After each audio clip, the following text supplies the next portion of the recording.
നമ്മളങ്ങനെ ബാംബു ട്രെക്കിങ്ങിൻ്റെ പാർക്കിങ്ങിലെത്തി. സമയം ഇപ്പം 1:40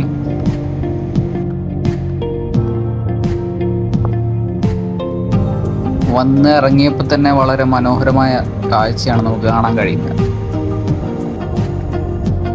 മുളങ്കാടിന് നടുവിലൂടെയാണ് നമ്മുടെ സഞ്ചാരപാത.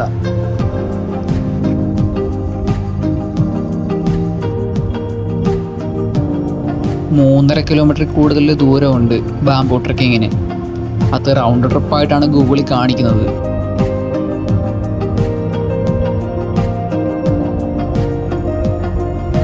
പാർക്കിങ്ങിൽ നിന്ന് കുറേ അധികം ദൂരം നടന്നാലാണ് ഈ ടിക്കറ്റ് കൗണ്ടറിലെത്തുന്നത്.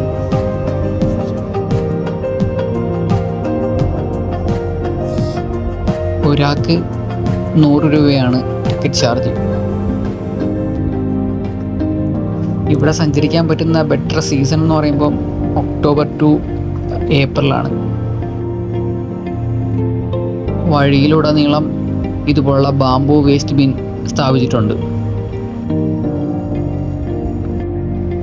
സമ്മറും വിൻ്ററുമാണ് ഇവിടെ സഞ്ചരിക്കാൻ ബെറ്റർ ആയിട്ടുള്ള സമയം. ഈ സീസണിൽ സഞ്ചരിക്കുമ്പോൾ തന്നെ നമ്മൾ നല്ല ഗ്രിപ്പുള്ള ഷൂവോ ചെരുപ്പോ ഒക്കെ ധരിച്ച് വേണം സഞ്ചരിക്കാൻ. ഇപ്പം തന്നെ നല്ല വഴുക്കലുണ്ട്. മഴക്കാലത്തെ സഞ്ചാരമാണ് ഏറ്റവും അഡ്വഞ്ചറസ് ആയിട്ടുള്ളത്. മഴക്കാലത്ത് ഇതിലും വഴി സാഹസികമായി സഞ്ചരിച്ചവരുടെ വീഡിയോസ് ഇൻസ്റ്റഗ്രാമിലും യൂട്യൂബിലൊക്കെ അവൈലബിൾ ആണ്.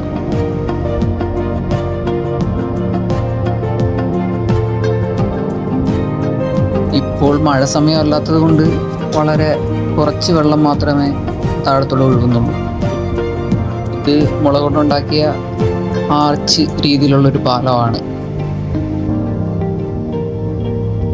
മഴക്കാലത്ത് ഇതിനടിയിലൂടെ വളരെ ശക്തമായ കുത്തൊഴുക്കാണ് ഉണ്ടാവുന്നത്. ഒരു ഗ്രൂപ്പായിട്ട് വന്ന് ആസ്വദിക്കാൻ പറ്റിയ സ്ഥലമാണിത്. ട്രാവലിംഗ് ഇഷ്ടമുള്ള ആൾക്കാർ മസ്റ്റായിട്ട് കണ്ടിരിക്കേണ്ട സ്ഥലമാണ് മൗറിങ് ഖാൻ ബാംബു ട്രെക്കിംഗ്. അതും കഴിവതും നേരത്തെ നമ്മൾ എങ്ങായിരിക്കുമ്പോൾ തന്നെ വന്ന് എൻജോയ് ചെയ്യേണ്ട സ്ഥലമാണ്. കുറച്ച് പ്രായമായി കഴിഞ്ഞു കഴിഞ്ഞാൽ ഇതിലും വഴിയുള്ള സഞ്ചാരം വളരെ ദുഷ്കരമായിരിക്കും. നല്ല ഹെൽത്തും സ്റ്റാമിനയും വേണം അങ്ങ് പീക്ക് പോയിന്റിൽ എത്തണമെങ്കിൽ. ഇപ്പോൾ ഒരു 30 വയസ്സ് കഴിയുമ്പോൾ തന്നെ പലർക്കും നടുവേദന, മുട്ടുവേദന എല്ലാം ഉണ്ടാകുന്നതാണ്. അപ്പം അങ്ങനെയുള്ളവർക്ക് ഇതിലും വഴി സഞ്ചരിക്കുക എന്ന് പറയുന്നത് വളരെ ദുഷ്കരമായിരിക്കും. ഞാൻ ഫോട്ടോ എടുക്കുകയാണെന്ന് പറഞ്ഞ സാഹചര്യത്തിൽ ഫോട്ടോയ്ക്ക് വേണ്ടി പോസ് ചെയ്യുന്നതാണ്.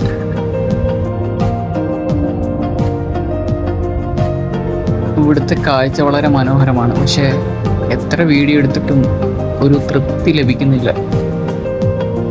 ഇതിൻ്റെ മനോഹാരിത മനസ്സിലാകണമെങ്കിൽ നമുക്കൊരു ഡ്രോണിൽ നിന്നുള്ള വിഷ്വൽ വേണം. എന്നാലേ നമുക്ക് എത്രത്തോളം ഭംഗിയുള്ള സ്ഥലമാണ് ഇതെന്ന് മനസ്സിലാവുള്ളൂ.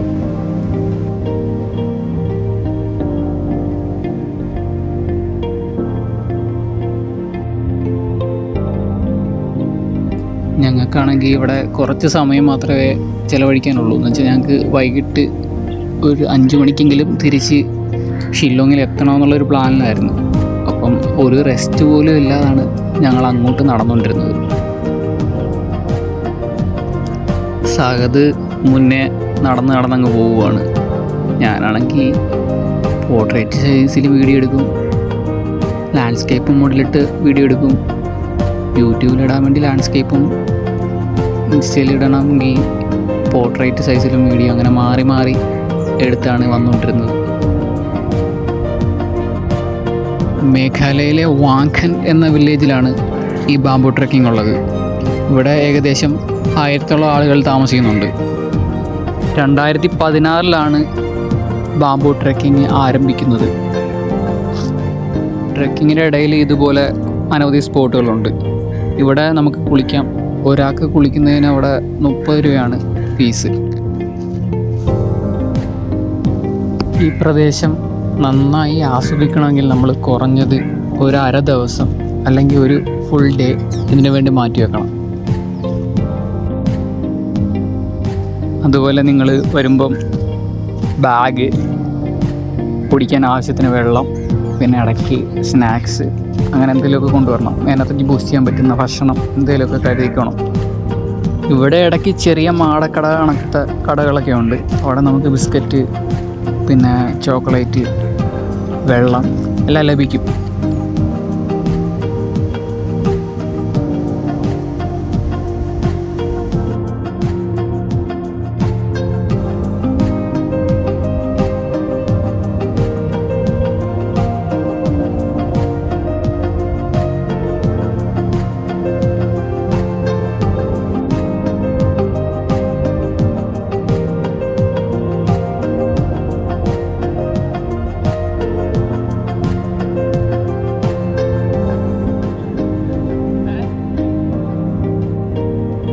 ഇത് അത്യാവശ്യം കുത്തനെയുള്ളൊരു കയറ്റമാണ്.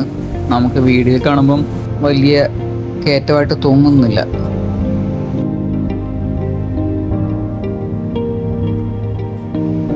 ഒരേ കണക്കുള്ള ഒട്ടനവധി സ്ഥലങ്ങളിലൂടെയാണ് നമ്മൾ സഞ്ചരിക്കുന്നത്. അത് കാരണം ഞാൻ കൂടുതൽ വീഡിയോ എടുത്തിട്ടില്ല. പാറ പുറത്തോട്ട് തള്ളി നിൽക്കുന്ന കാണാം. ഇതിൻ്റെ അടിയിൽ കൂടെ കുനിഞ്ഞ് വേണം പോകാൻ.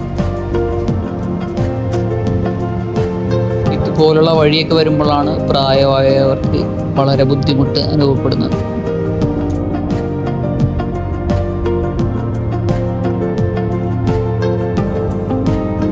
നമ്മുടെ കേരളത്തിലും മലകളും കുന്നുകളൊക്കെ ഉള്ള ഒട്ടനവധി പ്രദേശങ്ങളുള്ളതാണ്. അവിടെയും നമുക്ക് ഇതുപോലുള്ള ടൂറിസം കൊണ്ടുവരാൻ പറ്റുന്നതാണ്.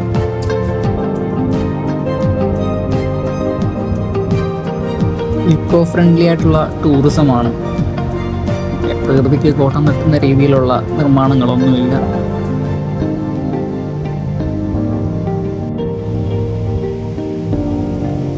ട്രെക്കിങ് കംപ്ലീറ്റ് ചെയ്യാൻ ഏകദേശം 3 മണിക്കൂർ മുതൽ 5 മണിക്കൂർ വരെ വേണം. അത് ഓരോരുത്തരുടെയും ഫിറ്റ്നസ് ലെവൽ അനുസരിച്ചിരിക്കും. ഇവിടെ ഇച്ചിരി പ്രായമായവരൊക്കെ വരുവാണെങ്കിൽ അവരെ കൊണ്ടുപോകാൻ ഇവിടെ ഗൈഡൊക്കെ ഉണ്ട്. അവർക്ക് എത്ര പേയ്മെൻ്റ് ഒന്നും നമുക്കറിയത്തില്ല. ഇവിടുത്തെ ഗൈഡിനൊക്കെ വെറും 45 മിനിറ്റ് മതിയാകും പീക്ക് പോയിന്റിലെത്താൻ. സാഹബിന് എത്രയും പെട്ടെന്ന് കണ്ടിറങ്ങണോ എന്നുള്ളൊരു പ്ലാനായിരുന്നു. കാരണം ഷില്ലോങ്ങിൽ നേരത്തെ ചെന്നില്ലെങ്കിൽ ഷെയർ ടാക്സി ഒന്നും കാണത്തില്ല. പിന്നെ നമുക്ക് നോർമൽ ടാക്സിയും ഊബറൊക്കെ കാണത്തുള്ളൂ. അതിനാണ് റേറ്റ് കൂടുതലാണ്. സോമു ചേട്ടനും ജിജേഷ് ചേട്ടനൊക്കെ എങ്ങനെയാണ് തിരിച്ച് വരുന്നതെന്നുള്ളൊരു പ്ലാനും ആയിട്ടില്ല. അവരുടെ ടിക്കറ്റ് ഇതുവരെയായിട്ടും കൺഫേം ആയിട്ടില്ലായിരുന്നു.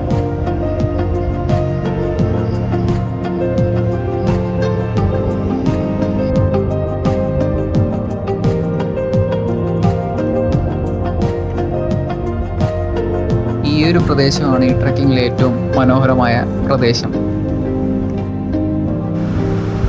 മലനിരകളുടെ സൗന്ദര്യം നമുക്കൊരു തടസ്സവും കൂടാതെ ഇവിടെ നിന്ന് ആസ്വദിക്കാൻ പറ്റും. നമ്മൾ ഇത്ര നേരം വന്ന വഴിയിൽ മരങ്ങളും എല്ലാം തടസ്സങ്ങളായിട്ടുണ്ടായിരുന്നു. ക്ലോസ്ട്രോഫോബിയ, അതിനൊക്കെ ആങ്സൈറ്റി പ്രോബ്ലം ഉള്ളവർക്കൊക്കെ ഇതിലും വഴി സഞ്ചരിച്ചാൽ എങ്ങനെ ആകുമെന്നറിയില്ല. ഈ കാഴ്ചയൊക്കെ നിങ്ങൾ നേരിട്ട് വന്ന് കണ്ട് എക്സ്പീരിയൻസ് ചെയ്യേണ്ടതാണ്.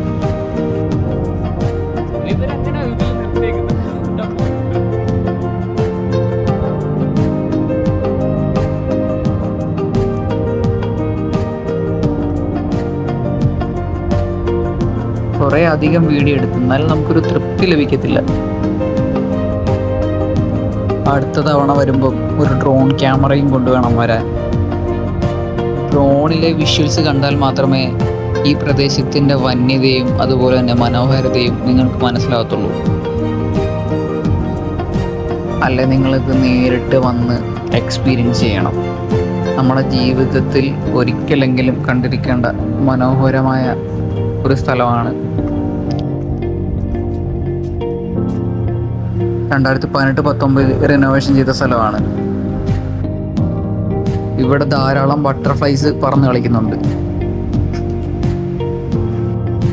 കണ്ണിന് കുളിർമയും മനസ്സിന് എന്തെന്നില്ലാത്ത സന്തോഷവും സമാധാനവും അതുപോലെ സംതൃപ്തിയും നൽകുന്ന കാഴ്ചയാണ് ഇവിടെ നിന്നാൽ നമുക്ക് ആസ്വദിക്കാൻ പറ്റുന്നത്.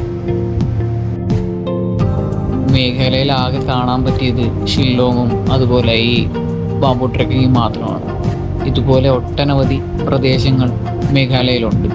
അനവധി വെള്ളച്ചാട്ടങ്ങളും അതുപോലെ ഡൗക്കി ലേക്ക്, ഡബിൾ ഡെക്കർ ബ്രിഡ്ജ്, അങ്ങനെ ഒട്ടനവധി സ്ഥലങ്ങളുണ്ട്. ഇതിലും വഴിയുള്ള നടത്തം വളരെ സാഹസികമാണ്. നമ്മളൊന്ന് മറിഞ്ഞു വീണ താഴെ അഗാധമായ കൊക്കയാണുള്ളത്. അത് കണക്ക് തന്നെ കൈ തട്ടി ഫോണ് താഴെ പോയാലും വലിയൊരു നഷ്ടമാണ് നമുക്ക് സംഭവിക്കാൻ പോകുന്നത്. എൻ്റെ കയ്യിലാണ് പവർ ബാങ്കും എല്ലാം ഉള്ളൊരു ചെറിയൊരു ബാഗും, പിന്നെ അത് കണക്ക് തന്നെ ഒരു ടെൻറ്റും എടുത്തിട്ടുണ്ടായിരുന്നു. എവിടെയെങ്കിലും ഒന്ന് റെസ്റ്റ് ചെയ്യണമെങ്കിലോ അല്ലെങ്കിൽ ഇടയ്ക്കൊന്ന് ഫോട്ടോ എടുക്കാനോ വീഡിയോ എടുക്കാനോ ഒക്കെ കൂടെ കരുതിയതാണ്. പക്ഷെ അതൊരു ബാധ്യതയായി. ടെൻറ്റിൻ്റെ ബാഗാണ് നമുക്ക് പുറത്ത് തൂക്കാൻ പറ്റുന്ന ബാഗില്ല. അത് കയ്യിൽ തന്നെ ഹോൾഡ് ചെയ്ത് നടക്കേണ്ടതാണ്. അത് ജസ്റ്റ് ഒന്ന് കയ്യിൽ തോളത്തോട്ട് കയറ്റിയിടാൻ മാത്രമേ പറ്റത്തുള്ളൂ. അതും പിടിച്ച് വീഡിയോയും പിടിച്ച് ഇതിലും വഴി നടക്കുക എന്ന് പറഞ്ഞാൽ വളരെ ശ്രമകരമായ കാര്യമാണ്.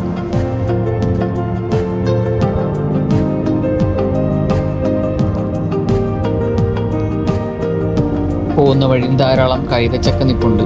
പക്ഷെ ഇതിലൊന്നും കാ പിടിച്ചിട്ടില്ല.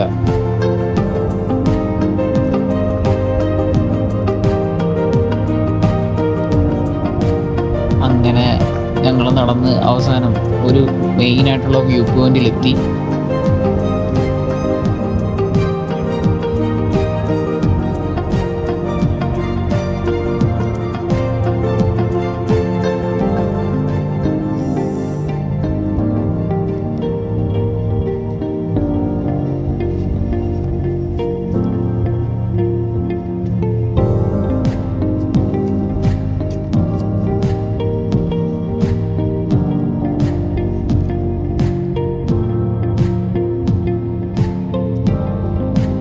ആളുകൾ അറിഞ്ഞു തന്നെ ഇട്ട പേരാണ് മേഘാലയ. ഇവിടെ നിൽക്കുമ്പോൾ നമുക്ക് മേഘവും മലയും താഴെ അരുവിയും അതുപോലെ ചെറിയ വെള്ളച്ചാട്ടങ്ങളും എല്ലാം കാണാം. ആ കാണുന്ന പോയിന്റിലാണ് ഞങ്ങൾക്ക് എത്തേണ്ടത്.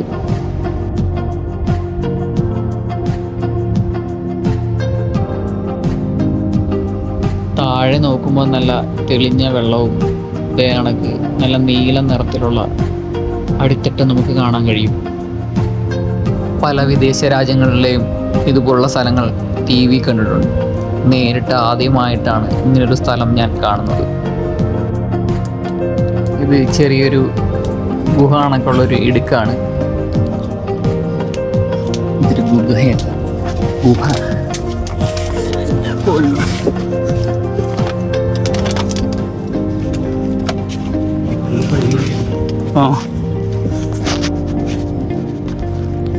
ഇത് ഈ കുപ്പി പിടിക്കാൻ പറ്റുമോ? പിടിയോ?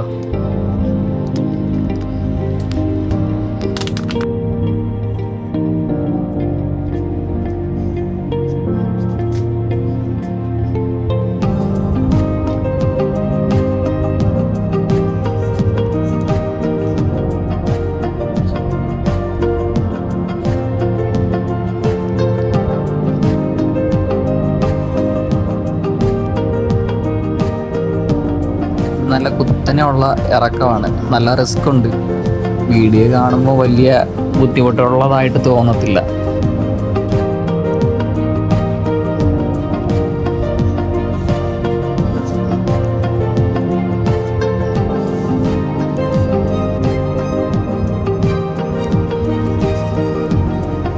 നമ്മുടെ മുന്നേ ഒരു ഗൈഡ് ഒരാളെയും കൊണ്ട് പോകുന്നത് കാണാം. സാഗതിന്റെ കലി ചെറുതായിട്ടൊന്ന് താഴെ പോയി.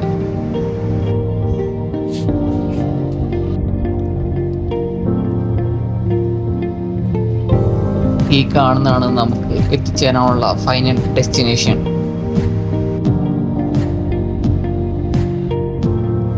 സാഗത് അവരെ ഓവർടേക്ക് ചെയ്ത് ഫ്രണ്ടിൽ പോയി.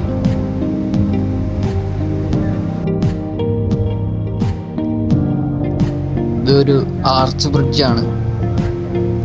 ഇതിൽ ഒരു ടൈമിൽ 5 ആൾക്കാർക്ക് മാത്രമേ കയറാൻ പറ്റുള്ളൂ. കേടുപാട് വന്ന ബാമ്പു ഒക്കെ മാറ്റുന്ന ആൾക്കാരാണ് ആയിരിക്കുന്നത്. പലയിടങ്ങളിലും അവർ പുതിയതായിട്ട് പാതകൾ നിർമ്മിക്കുന്നുണ്ട്. ബാമ്പു കൊണ്ടും കോൺക്രീറ്റ് കൊണ്ടും ഉണ്ടാക്കുന്നുണ്ട്.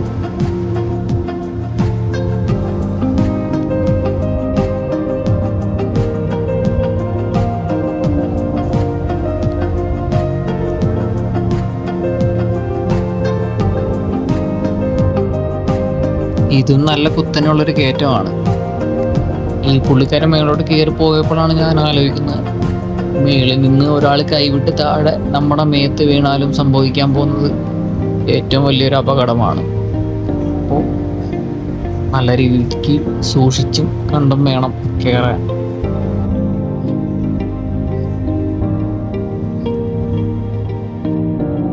നേരത്തെ പോയിന്റിൽ നിന്ന് കണ്ടപ്പോൾ അധികം നടക്കാൻ കാണില്ല എന്നാണ് വിചാരിച്ചത്. എന്നാലും കുറച്ചധികം ഉണ്ട് നടക്കാൻ.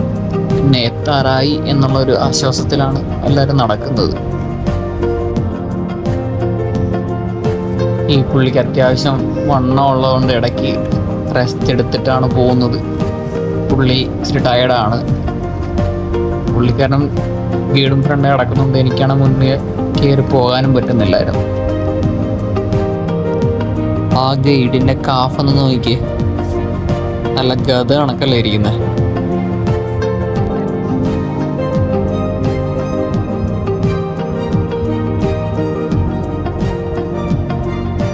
നേരത്തെ മുകളിൽ നിന്ന് കണ്ട വെള്ളച്ചാട്ടം നമുക്ക് അടുത്ത് കാണാം.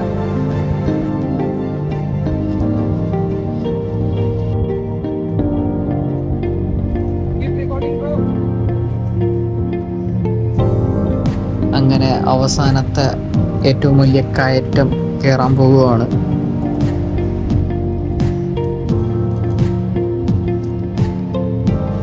പറഞ്ഞറിയിക്കാൻ പറ്റാത്ത അത്രയും മനോഹരമായ കാഴ്ചയാണിത്. ഈ ഖാസി മലനിരകളിൽ ഇങ്ങനൊരു ട്രെക്കിങ് നടത്താൻ ഉള്ള പദ്ധതി ആരുണ്ടാക്കിയതാണെന്നറിയത്തില്ല. ആ ഒരു ഐഡിയ തോന്നിച്ച ആൾക്ക് വളരെയധികം നന്ദി. നമുക്ക് ഒരിക്കലും മറക്കാൻ കഴിയാത്ത ഒരു അഡ്വഞ്ചറസ് ആയിട്ടുള്ള ട്രെക്കിംഗ് അനുഭവമാണ് ഇവിടെ സന്ദർശിക്കുമ്പോൾ നമുക്കുണ്ടാകുന്നത്. ഇതിലും വഴി മേളോട്ട് അങ്ങനെ കയറുമ്പോഴാണ് ഞാൻ പണ്ട് സ്കൂളിൽ പഠിച്ചപ്പോൾ കേട്ട കഥകളൊക്കെ ഓർമ്മ വരുന്നത്. പണ്ടൊരു കുട്ടി ഒരു ചെടി നടന്നതും അത് വളർന്ന് ആകാശം മുട്ടെ വളരുന്നതും ആ വളർന്ന ചെടിയിലൂടെ കയറി ആകാശത്ത് ആ കുട്ടി ചെല്ലുന്നതും. പണ്ട് കൂറ്റുവേലി സ്കൂളിൽ പഠിച്ചപ്പം രാധാകൃഷ്ണ സാറ് പറഞ്ഞു തന്ന കഥയായിരുന്നത്.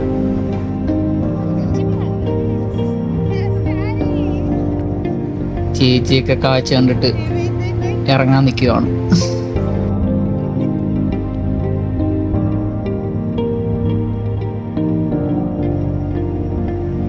ആണോ പെണ്ണോ എന്നുള്ളതിലൊന്നും ഒരു കാര്യമില്ല. അത് കണക്ക് തന്നെ വണ്ണം ഉള്ളതോ വണ്ണം ഇല്ലാത്തതോ എന്നതിലും കാര്യമില്ല. എങ്ങനെയും അവിടെ കയറണം എന്നുള്ളൊരു മനസ്സ് മാത്രം മതി ഇവിടെ എത്താൻ.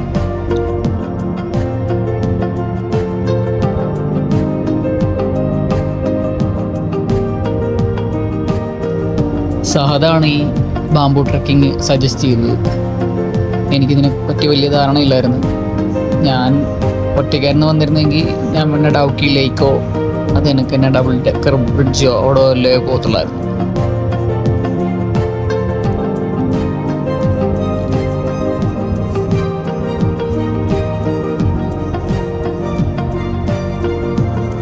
സഹദിനെ കണ്ടുമുട്ടിയത് കൊണ്ട് ഇങ്ങനൊരു യാത്ര എക്സ്പീരിയൻസ് ചെയ്യാൻ പറ്റി.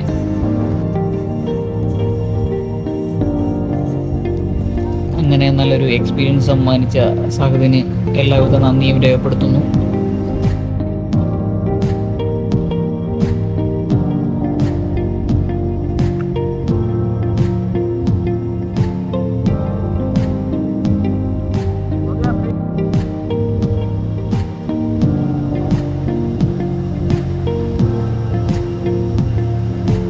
പീക്ക് പോയിന്റിൽ നിന്ന് കുറച്ച് ഫോട്ടോയും വീഡിയോ ഒക്കെ എടുത്തു.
ഞങ്ങളുടെ രണ്ടുപേരുടെ ബഡ്ജറ്റ് വളരെ മിനിമം ആയിരുന്നു. അപ്പം ഷെയർ ടാക്സി കിട്ടിയില്ലേ പിന്നെയും ബഡ്ജറ്റ് കൂടും. പിന്നെ സാധനം എടുത്ത് പറഞ്ഞാൽ നമുക്ക് പതുക്കെ പോയാൽ മതി, ബഡ്ജറ്റ് കുഴപ്പമില്ല, നമുക്ക് പൈസയൊക്കെ എങ്ങനെയെങ്കിലും കറക്റ്റ് ചെയ്യാം, അതിൽ സീനില്ല. പിന്നെ അത് കണക്ക് തന്നെ പതുക്കെ ഇറങ്ങിയാൽ മതി. ഒന്നത് ഞാൻ ശരീരമൊന്നും അധികം അനങ്ങാത്തതാണ്. ഈ നമ്മൾ ഒറ്റയടിക്ക് ഈ ശരീരം അനങ്ങി എന്തെങ്കിലും വന്നു കഴിഞ്ഞാൽ അത് അതിനെക്കാട്ടി വലിയ പാടാകും. അതുകൊണ്ട് വളരെ റെസ്റ്റ് എടുത്തൊക്കെ പതുക്കെ പോയാൽ മതി, ഇറങ്ങി പോകാൻ പറ്റുന്ന രീതിക്ക് ഇറങ്ങിയാൽ മതി എന്നൊക്കെ ഷാദിൻ്റെ അടുത്ത് പറഞ്ഞു. അവിടെ എത്ര നേരം നിന്നിട്ടും നമുക്കിങ്ങോട്ട് മതി വരുന്നില്ല. അത് കണക്ക് എത്ര വീഡിയോസ് എടുത്താലും നമുക്ക് സാറ്റിസ്ഫാക്ഷൻ ലഭിക്കുന്ന രീതിക്ക് എടുക്കാൻ എനിക്ക് കഴിഞ്ഞിട്ടില്ല. അടുത്ത തവണ എന്തായാലും വരുമ്പം ഓരോ ഡ്രോണും കൊണ്ട് വേണം വരാൻ.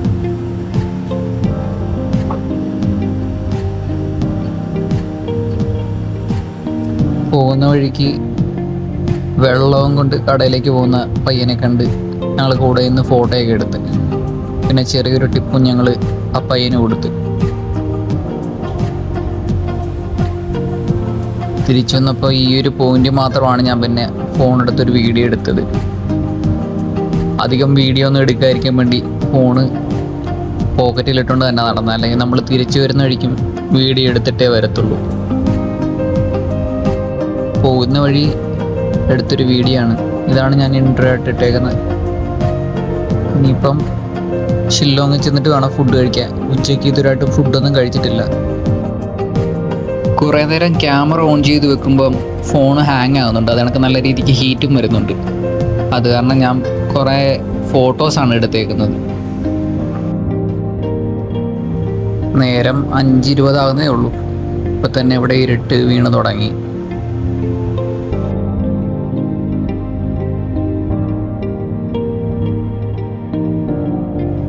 ഞങ്ങൾ രാവിലെ അങ്ങോട്ട് പോയപ്പം ഈ വഴിയല്ലായിരുന്നു വന്നത്, വേറൊരു വഴിയായിരുന്നു. തിരിച്ചു പോയപ്പം മാപ്പ് ഈ വഴിയാണ് കാണിച്ചത്. പക്ഷേ ഈ വഴി നിറച്ചും പൊടിയൊക്കെയാണ്, എന്ന് വെച്ചാൽ റോഡ് പണിയും ഒക്കെ നടക്കുന്നുണ്ട്.